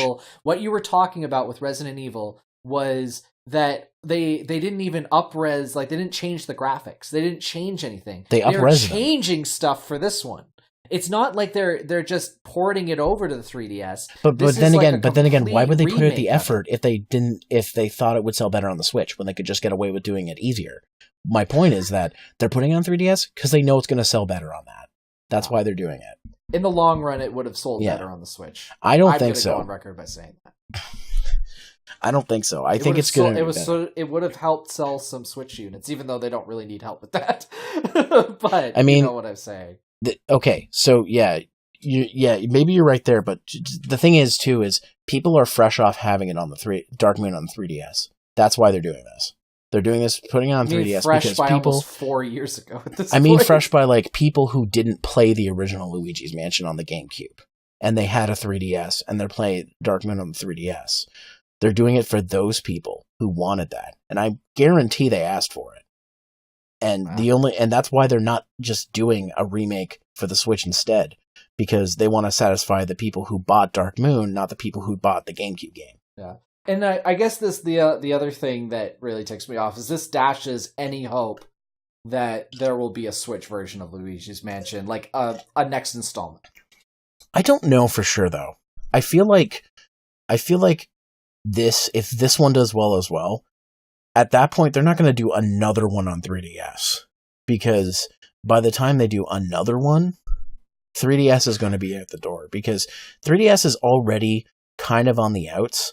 Like, look at the amount of stuff they announced for 3DS compared to Switch. It is kind of on the edge, so I agree with you there, but I think that if this one does well enough, they will start putting stuff on the Switch. Here's what I'll say. Let's take this remake as maybe Nintendo's taking this remake as a test. It does well enough? Well, when the time they go to make a sequel to Dark Moon or whatever they decide to do, 3DS isn't as big anymore. The Switch has been out for a few years. Let's put it on the Switch. Yeah. And I'm not telling you to... It's a catch-22. I'm going to be purchasing this thing whether I'm mad at it. Oh, and I'm not telling you to go buy it. I'm sure I know you will, because you love Luigi's Mansion. I know how you love Luigi's Mansion. Yeah. But I'm saying, like, this is probably Nintendo testing the waters to see if the franchise is still good. Because Dark Moon did well enough for them to want to do this, but they got to see if people still care about Luigi's Mansion. I think I agree with you. I think Luigi's Mansion needs to be on the Switch. It's a game series that that has only got a sequel years after the original on a console the GameCube it was a sequel to a launch title on the GameCube. Exactly, a launch GameCube title, right? Exactly. Yeah. And I think that the fact that it did as well as it did on the 3DS shows that there's not only older fans of the original game, but newer fans who did like it enough, and that's why this remake's happening. I know, trust me, I know about not getting what we want with game series. I know we're getting Mega Man 11, but this is the same thing I would say. If Mega Man 11 was coming out on the Switch, I agree. I would probably just buy a Switch just to play that game. So I understand where you're coming from in that aspect. I think our best bet at this point is just to wait and see, because I have a feeling it does well on this. There's going to be a Luigi's Mansion 3. I guarantee you there is. Well, I think the biggest indication for me that the 3DS is dying is the fact that the next Pokemon game isn't going to be on the 3DS. It's going to be on the Switch. Yeah. And that's a big defining moment for the series to actually say, no, the next main series is going to be on a console. And on a semi-portable console, to be perfectly honest. Like, the Switch it's such a unique thing. I don't even know what to properly classify. It is a console. Like, I guess technically the 3DS is a console too. The Switch is all the power of a home console that you can take with you as a portable, which is what the palm of your hand, which is what Sony wanted to do with the Vita. They want and technically they do with the whole remote play thing, but you're still connecting to a Wi-Fi connection to get to your PS4 to stream your game to your system. So it's not like you're actually playing it. This is the whole package. The joke that we used to make at the game store was, oh, the Vita isn't selling well. Quick, release another Hyper Neptunia game. Because those were the only things coming out on it towards the end of its cycle. So, actually, the thing that makes me probably want to use my Vita more is remote play Monster Hunter World to it when I'm at people's places. Like, if we say I come over to your place and I want to play it with you, all I gotta do is bring my Vita and connect to your Wi-Fi, and then we can play Monster Hunter Worlds together as long as nobody unplugs my PS4. Yeah, I was about to say, doesn't your PS4 need to be technically on for that? Well, I think how it works is you can turn it on from the Vita. Yeah. I don't actually know how that works. You put it in standby mode, and you can do it that way. Yeah, provided my dad doesn't turn off the power bar when I'm not around. Wait, why is this thing on? Oh, I'm going to turn this off. Oh, you corrupted my Monster Hunter. But yeah, fucking, okay, I know we just kind of grazed over it, but Detective Pikachu. Fucking Detective Pikachu, man. I just... Voiced by Ryan Reynolds, of all people. Not Danny DeVito, which a lot of people wanted, but... Why? You know what? Ryan Reynolds, Deadpool, why? as Pikachu? Actually, no, you know what? That's okay. Yeah, that's what I'm saying. It's I hope in Deadpool 2, he has some cutaway with him holding a Pikachu or something. That would be amazing. But, this, I mean, it's such a weird game. But, at the same time, I'm I kind of want to follow the story. I want to see how this is 1940s private eye Pikachu goes and solves crimes. It can talk. It just talks. Yeah. But I particularly liked Professor Layton on the 3DS and stuff like that. Phoenix Wright, these sort of semi-investigation type of thing. So I was like, you know what? That's pretty exciting. This may actually be. It's like Pokemon meets Professor Layton in a sense. Yeah. And it also sort of works into sort of what Digimon's been doing recently with Digimon Cyber Sleuths and stuff like that. Mm-hmm. I recently I think I got that for Christmas. I picked up the first one, the Cyber Stories or whatever it's called. Oh, Cyber Sleuth is is like Digimon World 2, which I like. Which and is then good. Yeah. and then the Stories one, the one that came after, is more like Digimon World 1, which I'm not as fond of, but I see the appeal of it. Because I picked up Cyber Sleuth and my brother picked up the other one. And we were both like, we like Cyber Sleuth more because Digimon World 2 was our game. So, but I mean, I know a lot of people who preferred the first Digimon World game, and that's why the Cyber Story or whatever the second too much, and you didn't clean it up, so I turned into poop. I love that. It's one of my favorite Dorkly shorts. Where Ash gets a Digimon instead of a Pokemon. It's so funny. You didn't clean up my poop, so now I'm poop. So now I've digivolved into poop, and then he digivolves into poop, and he just makes fart noises, and that's it. It just ends, and you're like, wow, amazing. Okay. And it's not inaccurate. That's what happens to your Digimon if you just let him poop. And don't take him to the bathroom. That's true, yeah. In Digimon World 1. So, for the other remake, I'm not going to be picking up Mario Luigi or Bowser's Inside Story, because I just bought it for DS like a year ago, so... Oh, man. Inside Story was so good. I picked it up when it came out when it launched, so I'm a little bit more excited for this, but it also goes into my thing that I'm like, but I just don't play my 3DS, so I don't think I could really hop into that. Like, if a new Fire Emblem game came out, boom, I'm gonna play that on my 3DS. Yeah. If a new with obviously Luigi's Mansion, though I'm mad at it, it's coming out, I'm gonna play that on my 3DS. But an RPG, oh man, that's really difficult. That's really difficult for me to say. Yeah, especially one that I've already played. Yeah, I've already decided because I have I picked up Mario and Luigi Superstar Saga on Wii Virtual Console a little while ago. So that's spoiler alert. That might be a game for next year's 16-bit winter. Since now I'm playing Mario RPG and I'm about to finish it. Yeah. And then I can play another Mario RPG. Wink, wink, nudge, nudge. And then I think what I was planning to do is after that play one of the DS ones. I think I have both Dream Team and Inside Story.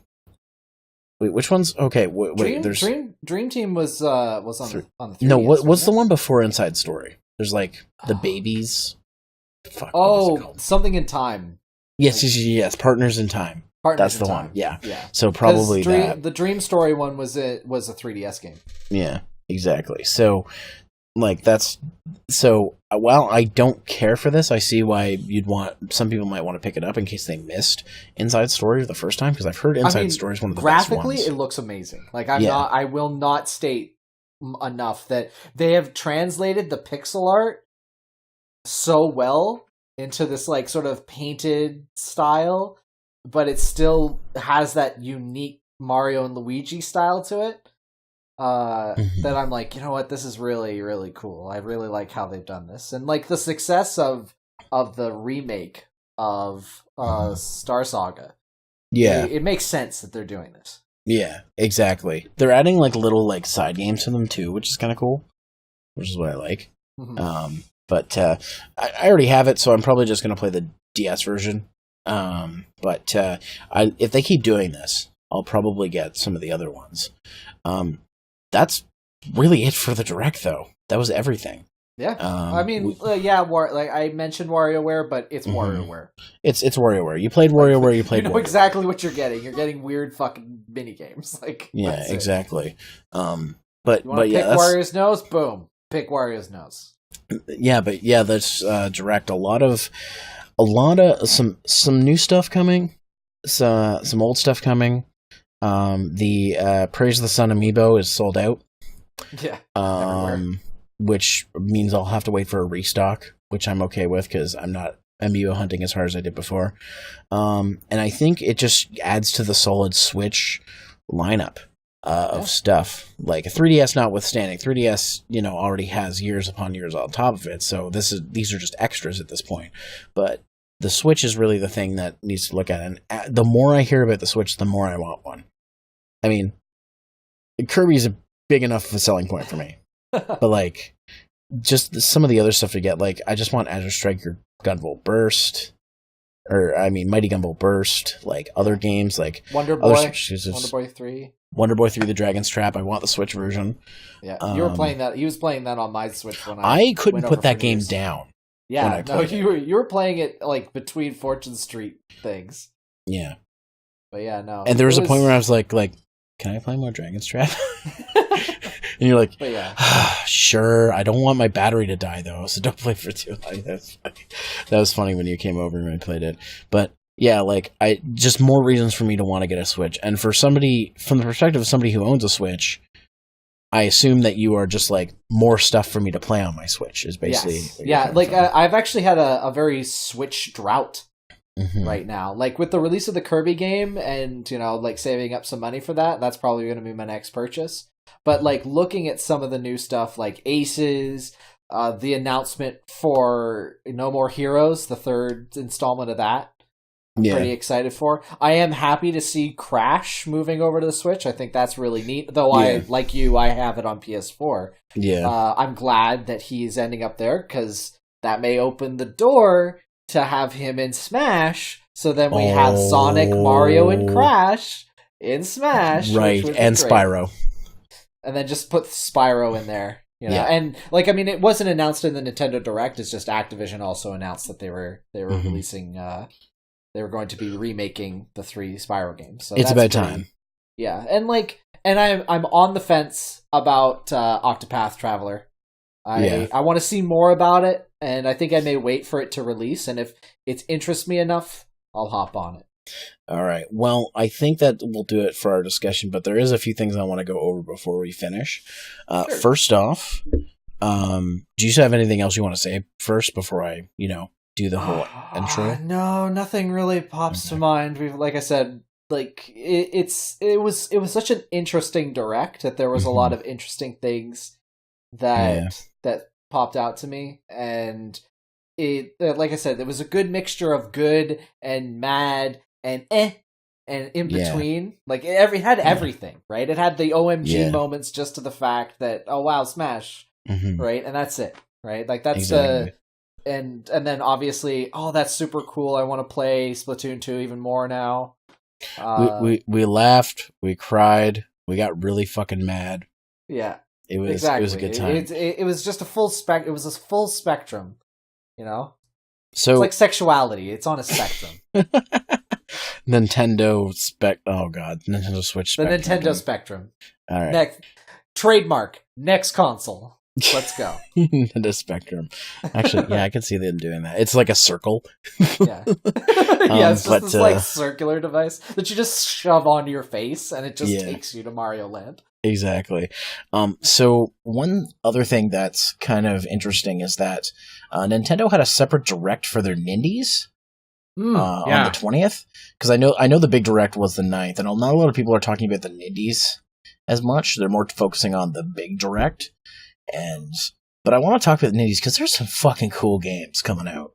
Yeah, there are quite a few on the list that I'm just sort of like quickly looking over here. Yeah, no, like there's a couple that stuck out to me, and there's a couple that I'm like, okay, I don't know, we'll see how it plays out. So a couple of them are remasters, like for example, Mark of the Ninja remastered and Lumines remastered, or Luminous, I guess it's Luminous. On the PSP originally. It's actually really interesting that it's being ported over the Switch, though it's the perfect platform for it, to be perfectly honest. Yeah, to be honest, because I know most people who I talk to who like Luminous say they prefer to play it on a handheld console, because I know it's also been on other things, but I don't know. I think the PS3 had one of those like PlayStation those Network exclusive things, like you mean like one of the PlayStation Minis? Yeah, no, I can't remember what it was, but no, it's like on the PlayStation like store for PS3, I think. Yeah, but yeah, that's pretty neat. There's also Mark of the Ninja remastered, which that's cool. I wasn't really expecting a remaster of Mark of the Ninja, but it's kind of cool that it's getting one. Have you actually played Mark of the Ninja? Because it's really good. No, but I've wanted to. I think I actually have it on Steam, so I probably will play it at some point. Did they say that they were putting N++ on Switch? I can't actually remember. I feel like they mentioned it, not this one.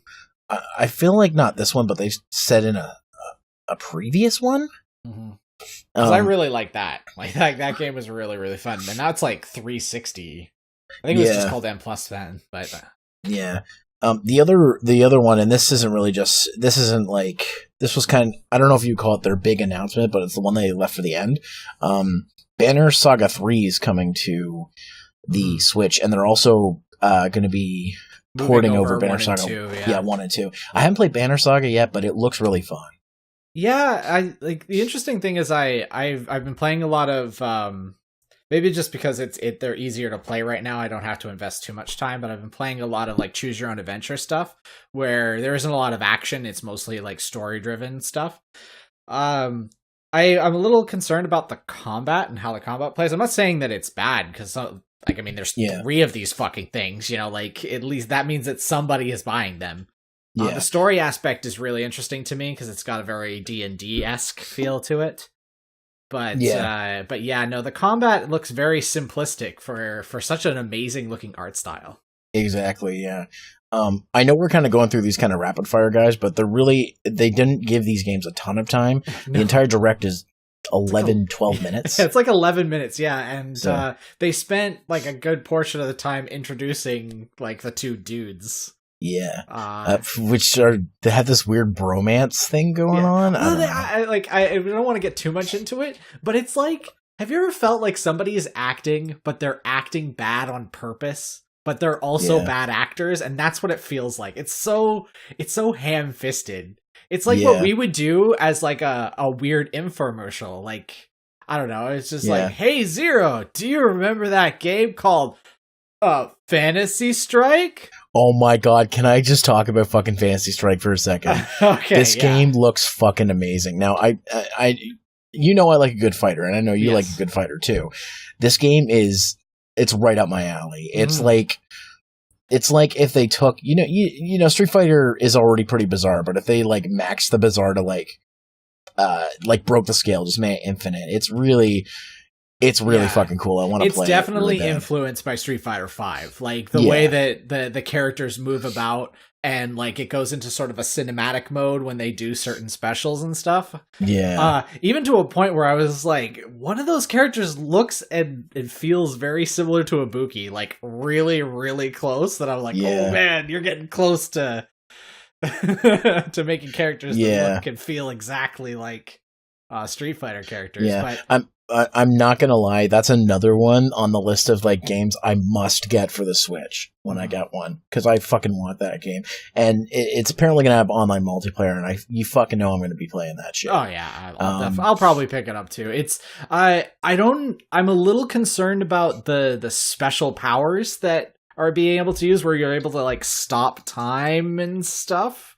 I mean, it'd be cool for combos, but it could be very unbalanced if it's not like put in check, or we can't have just like proper one-on-one fights without crazy doohickeys. It's not an Evo type game, I see. And maybe it'll be Evo for 1 year, like the year it comes out, but unless they really, really tweak it and it gets like a really, really big like fan base, I don't think it's going to be an Evo game. I mean, it will probably be at Evo, but it won't be like a center stage one. It'll be one of those things that have like a little side tournament, like Pokken tournament. Like it's big at Evo, but we don't actually get to see it streamed. Yeah, exactly. Another one I want to talk about, one that I initially didn't really care for, but as I was watching the trailer go by, I was like, that might be interesting. Just Shapes and Beats. That's the one where it's like I'm not a big fan of those like beat or rhythm style platformers, but this one actually looks really fun. Yeah, and you've already expressed your interest in the rumble features of the control sticks, or the Joy-Con, sorry. Then if it's done right, that could be really, really fun to like. So you're sort of like you're feeling it, sort of like when you play drums. You sort of feel the beat through your sticks. Or like if they found a way to imitate the feeling of like a subwoofer, but in your hands. Mm-hmm. Kind of like, it's hard to explain, but it looks like if they can do the HD Rumble right, that might be a fun one to play. But yeah, that one actually looks kind of neat. I don't know if that's a solid like yes for me, but It looks. I'll have to play like a demo or something of it before I decide. But that one looks really. It does look really fun. I know my cousin's a big fan of those those type of games. So I know he'll probably get one if he gets a. The one that I'm probably gonna drop day one money on is probably the Messenger. That looks like it's gonna be the Messenger. Yeah, it's like Ninja Gaiden, but it's got like this weird time distortion thing where you go between 8-bit and 16-bit. Oh yeah, that game looks fucking rad. Yeah, it's like Ninja Gaiden. Like I was looking at it, I'm like, man, that looks like Ninja Gaiden. I really want to play another one of those, and it looks like it's gonna be really, really difficult. Really, really fun puzzle platformer. I mean, it's gonna kick my ass, but I'm gonna fucking love it because that game looks amazing. Yeah. That one, oh man, like just that was the big one for me during the Indies, for sure. Like that was what ramped it up for me when I saw it. I was like, "Oh, these are some cool looking games." Like that and Bomb Chicken. Oh my god, fucking Bomb Chicken, dude! I can't wait to play some. I want to play Bomb Chicken so bad. Yeah. Oh man. Why are we so hyped for like these? I don't know. Like, see, this is the thing: is we've gotten to a point in our lives, I think, that there's a mixture of nostalgia and games that we grew up playing. So it's just sort of like this loop of like these games remind us of games that we played in the past. The only thing I'll say is I really hope that Bomb Chicken isn't a roguelike because like. It doesn't look like it looks like it's designed more like a puzzle platformer than anything. Like the way that they were sort of showing it off, where you need to pile bombs on top of one another and hit like a giant machine in its eye by piling bombs or like getting over gaps and stuff. Yeah. Excuse me. I'm sick and tired of roguelikes or games that have to have roguelike features. It's just like make me a puzzle platformer or a regular platformer. I don't care about all this extra shit. I don't care if I want a game I can beat. Not one that I have to play forever. Like, I don't know. That's a rant for another time, but I'm so tired of roguelikes. Every time I find a cool game on Steam, it's a roguelike. That means it's going to last forever. Or the game's going to be super long. They have like a lot of like, this is one thing that I've said. Like, I particularly like Binding of Isaac. And Rogue Legacy, they obviously there are roguelikes. However, they do have clear goals and they have endings. It's just every time you go into them, they have sort of they spice things up by always having different maps. Yeah, see, that's fine for me. And actually, Binding of Isaac Afterbirth is a physical release on Switch, so I may pick that up because Binding of Isaac's a really cool game. That's a kind of roguelikes I like. I don't like these ones that have to, go on forever. I like the ones that I don't care if they're too. Like I really hope that Spelunky gets released on the Switch because it could definitely use the love on that one. Yeah, Spelunky's really cool too. I need to get more time to that game. One that I don't know how to feel about is Garage. It's like the top down shooter game. They like the way that they described it because they're being hip and cool and for everyone, that there's there's so many things we can't show you because it's violent, and it's sort of like a very slow version of Hotline Miami, I think. So that if that's what you're looking for, that's probably what it is, because they didn't really show anything. The way that they did the transparency for the logo, it looked fucking terrible against the red background. So it's like, I don't know. I think to me, I've never been a top down type of guy. I mean, Smash TV notwithstanding, but I like Smash TV, for example, but I'm not a big fan of those. I like maybe a few, and that's it. But not the hugest fan of that. But what I am a big fan of is fucking Pool Panic. Yeah. It does. I don't know. I like the art style. I don't know. It feels like 100 levels of that. I don't know if I could handle that. Well, I'm really interested for the multiplayer. I feel like that would be fucking fun as hell with multiple people. Doing I don't know how the multiplayer is going to handle, but if it's a challenge thing or just like a mini game kind of thing, somehow mixing that in with the whole pool concept, I think that'd be really fun. I don't know. That one like jumped out at me. I'm just like, oh, this would be really, really fun with some buddies. Yeah. You know what I And mean? speaking of like co-op, was it Pood? It's not. It's spelt Pod, but you call it Pood. Pood. That's how they were saying it in the direct. I'm trying to remember. That's It's the one where you have like a little rock dude and a little sun dude, and like you have to do some puzzle platforming with the two of them. Oh, right. Yeah, it's one of those things where I'm like, it looks good, but it's like apparently it's inspired by like Norwegian art style or something like that. I don't know. It looks very basic. I don't know. I still think it'd be fun. I mean, it might be something worth looking at. It'd be probably worth looking at if you had someone to like actually play it with, because they say they're single player, but it's probably one of those games that you gotta play co-op, or you might as well just not play it. In a sense. Another one that I didn't think I would like, but looks actually kind of interesting is Reigns.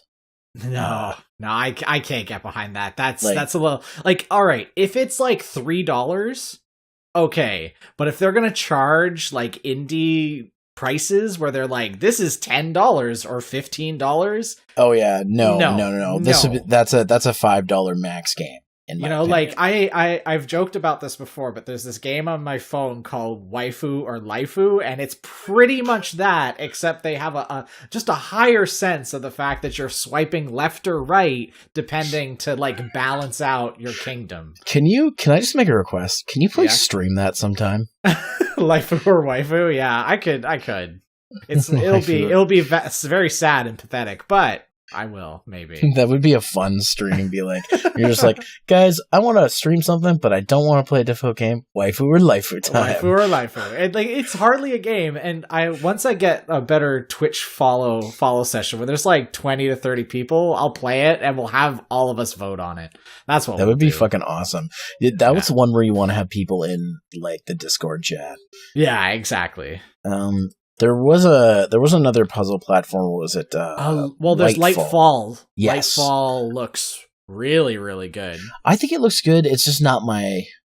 My thing. I played Two Brothers and Ori and the Blind Forest. Like these types of games are like they are like almost cemented in indie-ness now. Like I haven't seen, other than I guess Kirby, which is a good platformer that comes from a first-party developer nowadays, unless Ubisoft's like, "Yo, we got some Rayman over here," but they haven't touched Rayman in a while.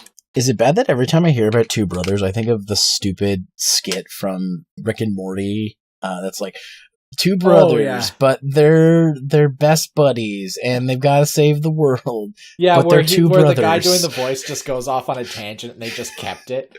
And there's grandmas, and they're sliding down the hill, but they're two brothers. Yeah, I love that. That was from one of the interdimensional cables. Yeah.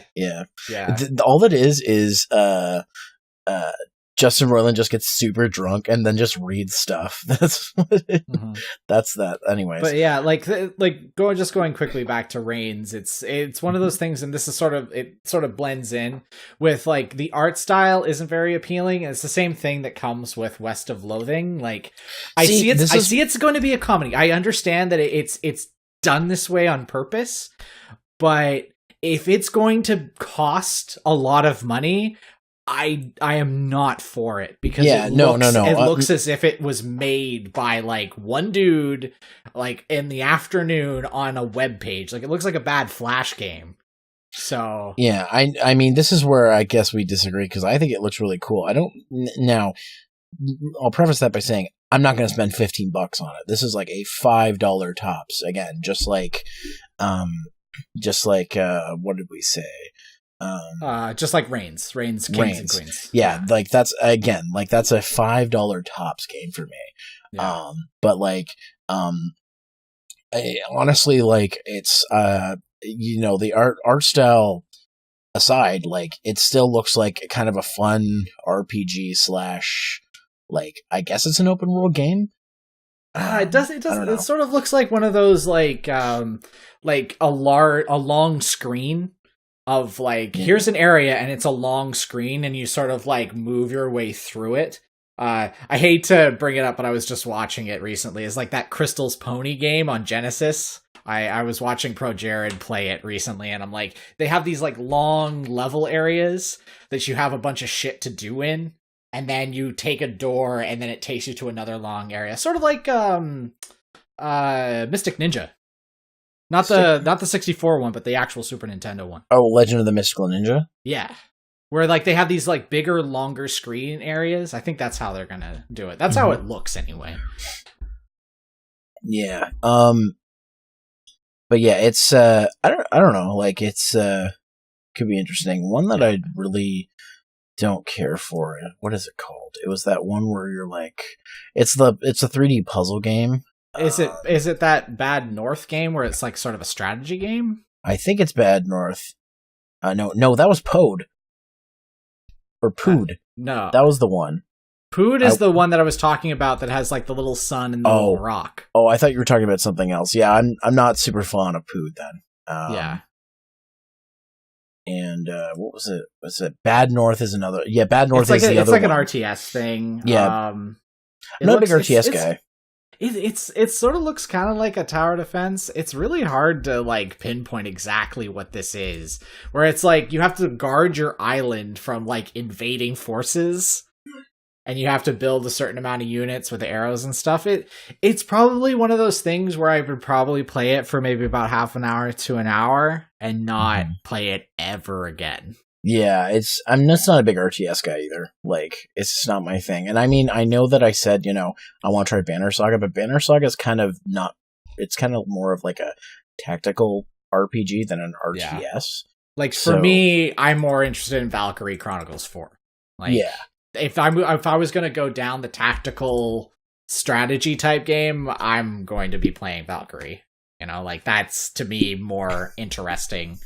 Just art-wise and like play-wise. Like I feel like I get a lot more out of that rather than just like 100 levels of weird, crazy combos of enemies. Like this is coming from the guy that has like almost like 300 hours in fucking Plants vs Zombies though. So yeah. I don't like poo-pooing on things like this because I have invested in a lot of time into certain things that are kind of similar to it. Well, I mean, that's, I think, it for the Nindies. Yeah. Wasn't much to say with them. Not as big of a discussion in terms of like our main Nintendo discussion, but like it was really a bite-sized extra kind of showcase. Mm-hmm. So there's some games we want, there's some games we don't care for, and there's some games that are just bad. So, or just look bad. We're not going to say they're bad. They just look bad. Like it looks like and obviously the asterisks of the pricing of some of these things where I'm like, I would pay $15 for Mark of the Ninja. Like that makes sense. Fantasy Strike, I'd pay $15 to $20 for that. The Messenger would be one I would spend. Messenger, I'd pay 15. Like Lightfall. A Bomb Chicken, I hope that's about $10. Like $10 seems like a good thing. Garage, it better not be $15. That seems a little much. Yeah, Fantasy Strike's one that I'm just like, if it's 15, I'll pay that much. And if Banner Saga, if they after they release 1 and 2, if they like lump them all together and make like a trilogy pack and then charge like 30 or 40 for it, I'd be okay with that. Because I'm pretty sure I have at least one of them on Steam. I'm not sure for sure, but I'm pretty sure I have one of them. I just haven't played it yet. Yeah. But yeah, it's one of those things where some of these games look great. I just hope they're priced appropriately and not, something ridiculous. Like, and let's hope that you can find them on the indie store because the man, oh man, the you were just mentioning on the Switch. I was mentioning this before the podcast, but like the scary thing is when it comes to these types of things is you gotta keep an eye out and you need to remember the names of these things. You need to write them down because there isn't a proper Nindies category yet.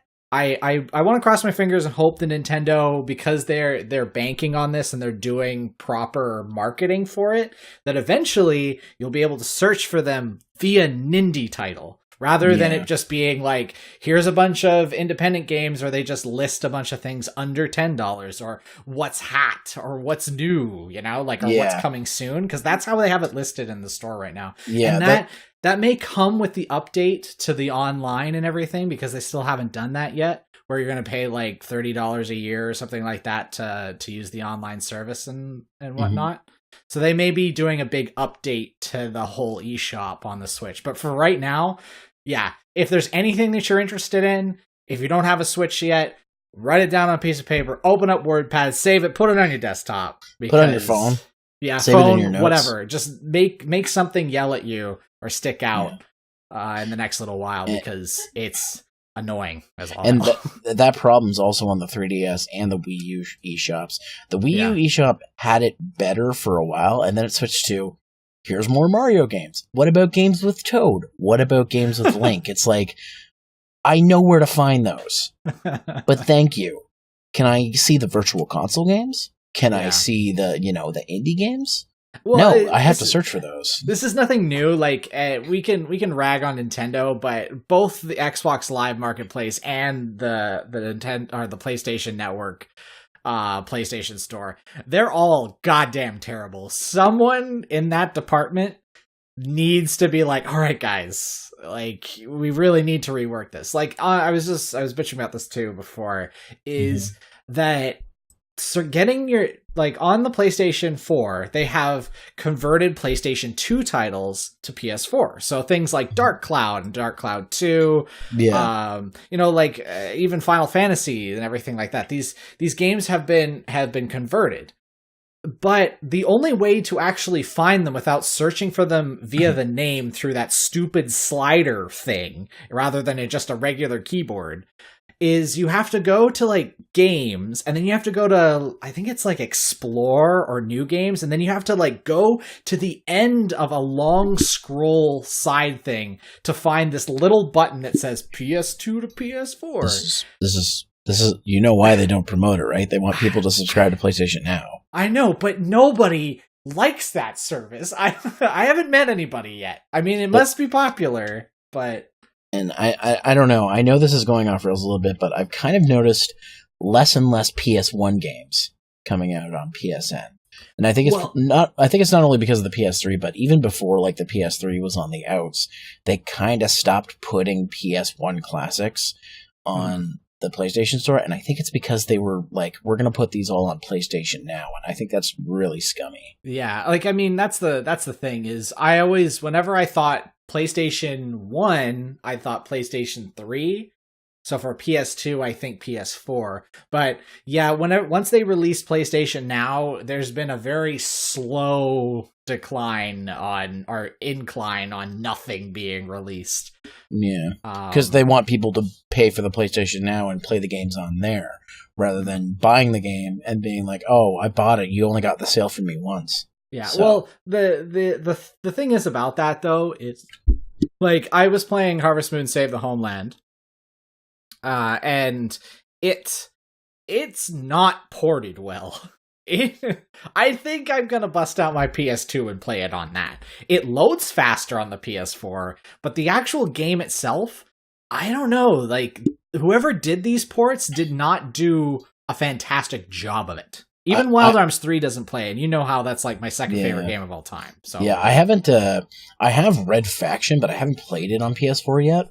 But my brother's really big into Red Faction, so I'll let him play it and then tell me if there's some porting issues. Yeah, because you said, we're a little off topic here, but it's just one of those little things to put on a side note to talk about at some later date when we have more to talk about for it.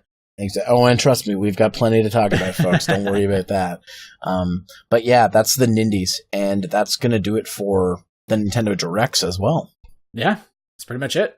If you guys want to ask us questions, before we use hashtag HunterBase on Twitter and Facebook, but we realized that there's a whole bunch of weird stuff in there. I mean, I clicked on it, just small anecdote, clicked on it, and then I saw, our podcast, Zero tweeting out saying, hey, ask us some questions, and then the one after that was a dead deer. So...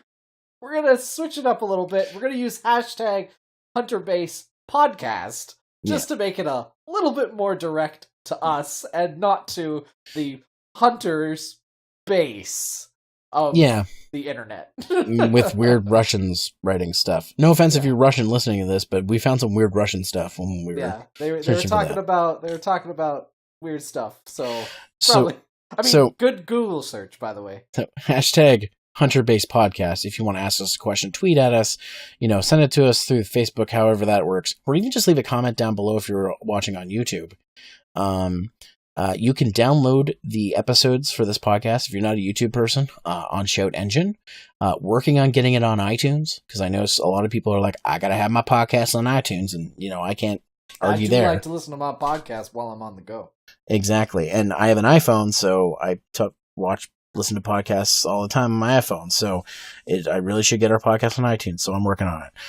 So that's coming. But on top of that, you want follow us on our social medias. You know where to find me. I am at my YouTube channels, Zeromaster Reviews, Zeromaster LP. I'm on Twitch at Zeromaster LP. Instagram, Zeromaster LP. Twitter is Zeromaster. Facebook, Zeromaster fan page. Steemit is at Zeromaster. And Tumblr is Zeromaster LP, and you can follow Canadian Jutsu on his YouTube channel, L Canadian Jutsu I think I said that right. Yep. He doesn't have a Facebook yet, but he's gonna make one, I think, and it'll probably be Canadian Jutsu. When I learn how to do that, when it'll probably be Canadian Jutsu. I might just make one for him. Who knows? And you can follow him on Twitter at Canadian Jutsu. And do you have anything else? Your Twitch, it's Canadian Jutsu, isn't it? It's Canadian Jutsu as well. Yeah. And Twitter as well, Canadian Jutsu on Twitter. Yeah, you already said my Twitter. Okay. Twats. I'm on Canadian Jutsu on Instagram as well. Oh, okay. I don't really post on Instagram at all. Yeah, I just took it so nobody else did. Exactly. Yeah. So I also have made a Facebook fan page for the Hunter Base Podcast. I believe it's just facebook.com/HunterBase Podcast. Let me just double check that right now. It is. And I think I liked the page the other day. Yeah. It's facebook.com/HunterBase Podcast with a bunch of random numbers at the end of it. I don't know why the fuck that is. Fucking Facebook being weird. Yeah, so that's weird. It has to be a bunch of numbers at the end of it, but I'm sure we'll figure that out somewhere. But yeah, that's where you can follow us. And please ask us questions. We need questions. It doesn't even matter if it's about the topic. You can just ask us, what's your fucking, I don't know, what's your favorite porn site to watch when you're using Brave? Hey, Zero. What? When's the next episode? That's what I thought. How's iTask coming? It's working. Is it? Yeah. Yeah. Okay. It works. Okay. I mean, I'm not gonna say anything, but at this point, the iTask might come in before iTask. I'm just saying. Maybe it better. Well, I'll get my ass to work on that. But anyways, guys, that's a podcast. Is there anything else you want to talk about? Like, is there anything you want to say? What you're doing in your lives these days? I'm not good at any of these things. What are we talking just like what a send off, like something to end on? Do you have anything to promote? I promote too much shit. Is there anything you're working on? I've been taking a break on my Shantae Half Genie Hero Let's Play because I've been working on a school project for way more than I ever want to ever work on something ever again. I have a review in the works. I finished the actual final draft of the script. I need to do some recording now for that. And yeah, like he was saying, I have been working on Inuyasha, the abridged series, episode 11.